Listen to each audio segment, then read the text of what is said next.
Story of how this came to be on wheels. Oh, geez, I don't want to stir the goddamn town all up. But damn it, they need stirring. Yes, geez, I'll tell you. I like to wind them up every chance I get.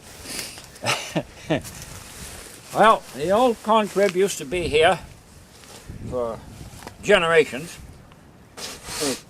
And this stone here was the bottom step. So the steps that went up into the crib. We stood right over in here.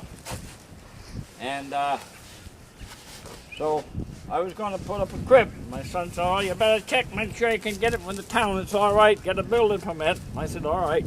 So I called him up, and they says, "Yes, you got to have a permit and a site plan." And I said, "For what?" And they said, "For corn crib." I said, "Well, how come?" "Well, you got to have it." So that's on the zoning regulations. So I got to going around with them on the phone, and the building official, the inspector, said, "Well, no," he says, "if it's on wheels, it'll be all right. You won't need all that." Well, I said, "I'm going to put down cement blocks, and it wasn't going to be very big, but I could move with a forklift on the tractor."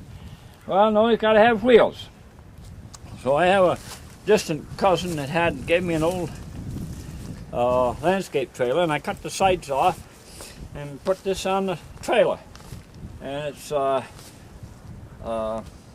7 feet wide and it's 14 feet long. And so I beat him on that. And then I asked him, I don't know if you want to put this on, but I asked him, I said, when the new regulation's going to start. And they said, "Regulations? What regulations?" I said, "Well, you got new regulations coming up, haven't you?" And they said, "No, what regulation?" I said, "Well, you got to have a permit to pee in this town." I said, "Boy, it was some quiet on the other end of the line, I'll tell you, boy."